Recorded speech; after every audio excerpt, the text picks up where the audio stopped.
Hey there, welcome back to High Infidelity, the best channel for cheating stories. Like and subscribe to channel for more spicy stories. Now, let's get into today's story video. Wife of 6 years slept with another guy behind my back. I met my wife approximately 10 years ago in an online book club. I didn't know much about her other than the novels she was reading at the time. When I found out she was undergoing chemoradiation for stage 1-4 metastatic cancer, I messaged a handful of men in the group and asked if they would be willing to give me modest presents so I could put together a care package for her. She was overjoyed, delighted, and grateful when she got the item in the mail. We began privately messaging one another, became friends, and ultimately developed into a long-distance romance. I kept sending her letters and tiny presents, which she would unwrap after each treatment session until she ultimately went into remission. We were separated by 1,000 kilometers. I flew to see her, and she flew to see me. She ultimately relocated to my state after much back and forth. We purchased a home together in 2015, were engaged the following year, and married in 2016. On the surface, it seemed to be a wonderful union. We only had one fight in our 6 years of marriage. I was earning decent money, which allowed her to secure her ideal job, which she still holds today. We had a good salary and no children. When the stressors of money and children are removed from a marriage, there is nothing left to dispute about. If we had a dispute, we worked it out within hours, or so we thought. I will expand on this later. We sold our home and relocated 1,000 miles to be closer to her family in 2020.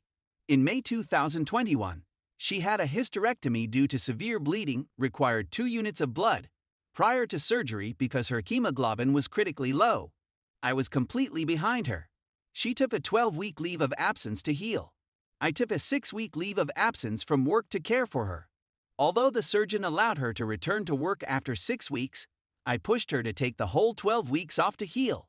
She traveled out of state to visit her female friend and coworker. After I returned to work and a week before she was supposed to work.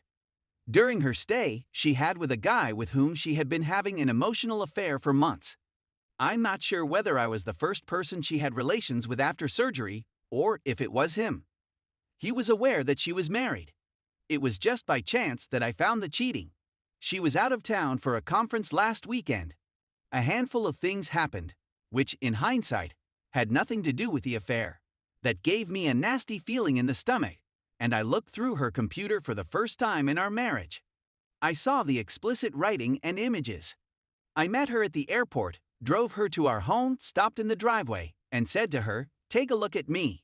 Everything is familiar to me. I'm aware that you've been unfaithful to me. I've seen the pictures and texts. What will happen is as follows. You're going to walk inside and get your necessities. You are welcome to stay with your parents or friends. The next time you hear from me, it will be via my divorce attorney." She didn't say anything negative. As she walked through the house to get her items, I followed her since it seemed like a stranger was entering my home and searching through our possessions.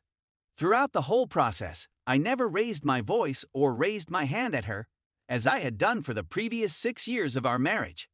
After she went, I activated the alarm system and rearranged the chairs in front of the front entrance. I was frightened she'd return if I fell asleep. It was as though an invader had broken into my home. During the previous 24 hours, I slept for a total of 50 minutes. My plan after she went was to phone a divorce lawyer the following day. I was unable to take a day off from work. Before I went for work, I texted her to come to the home. The title was in both of our names, so I couldn't legally force her out. I wanted to make sure she didn't do something wild in the home by alone. We planned to meet when I got home from work. We chatted for 2 days straight. Both of us were sobbing a lot. On the surface, our marriage seemed to be a success, but it was plagued by a lack of communication from both of us for 6 years. We both avoided confrontation and preferred to bottle up our emotions. We learned more about each other in 2 days than we had throughout our whole marriage. While she was gone at a conference, I traveled 1.5 hours to assist her 90-year-old grandpa with getting out of bed, providing incontinence care, toileting him, assisting with breakfast, and administering medicine. This was the second time in 2 weeks that it had happened. She emailed me to tell me how much she loved me and how much she appreciated what I was doing for her grandpa. She says she was planning to call it quits with me once she returned from the conference. To prevent hurting me, break up under the excuse of falling out of love with me, and don't discuss the adultery. I honestly don't believe her, and have a strong suspicion that she would have continued to dupe me. Every single problem could have been addressed if every one of us had put just a little more effort. While we had some comparable interests, we couldn't connect on the ones that were most important to each of us. On the first day, I completely blamed her. The next day, I began to blame myself for not being a more attentive spouse. After working from home all day, all she wanted to do when I got home from work was chat to me. After hard for 12 hours, all I wanted was peace and quiet.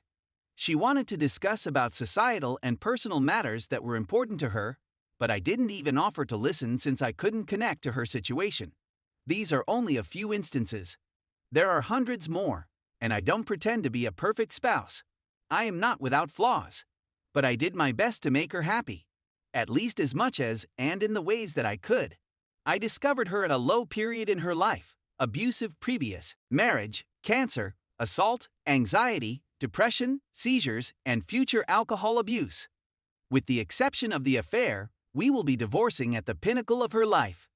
She is in remission from cancer, has been alcohol-free for 1.5 years, has had no seizures in over 3 years, her anxiety and depression are under control, and she has a wonderful group of friends and family that live nearby. And I'm now at my lowest moment. After the relocation, I had to uproot my life for her, and I had no local support. I haven't informed my parents because I'm afraid they'll be heartbroken. I'm scared the news will send them both to the hospital since they loved her so much. We are now living in our home as roommates/friends. We have promised to make the divorce and transition as easy for both of us as possible, even if it takes months. She offered for me to retain the home, the newer vehicle, both of our animals, and so on. We went to a virtual Al-Anon for family meeting yesterday. Therapy for family members of alcoholics. What struck me was the idea that family members should not blame themselves for the actions of alcoholics. I feel like I'm blaming myself for my wife's adultery, although I'm the true sufferer in this situation. I'm here to seek advice from those who have been through similar circumstances. When the person in whom I had entire faith betrays me in this manner, I'll have to learn to trust my future mate. This Saturday is my first session with Infidelity Survivors Anonymous. Thank you for allowing me to vent. Update.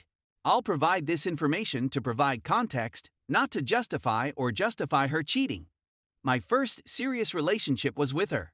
I had a few of flings before her, but they didn't turn into anything significant because of an issue I had, Ed. And although we had a hot physical relations life in LDR, the issue reappeared when we moved in together. We spent months without having at one point early in the relationship. She urged me to go to the doctor, but I put it off. It's all my fault.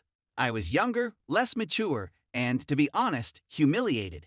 Eventually, at the age of 29, I'm now 33, I was tested and discovered that I had extremely low testosterone levels. And I'm not sure how long I've been living this way. I'm guessing a decade since I've always felt that I had less energy than my contemporaries. At the time, I got teeth replacement and felt like a new man. We began having physical relations again, but it was never as amazing as it had been in LDR, and it never lived up to the dream we had prior to living together. There were still occasions when I couldn't keep going, but they were much less frequent than previously. She did comment yesterday that although there was less often, she enjoyed it when we did have it. What I lacked in one area, I made up for in another. I gave her an oral, which she enjoyed. Likewise, vice versa. Recently, I began to notice that my T levels had dropped again. Now that I'm more mature, I went to be tested and will have a follow-up appointment next week to receive the findings. Again, this is not to belittle her betrayal. But, if I'm going to speak about her defects, it's only fair that I offer mine own to round out the picture.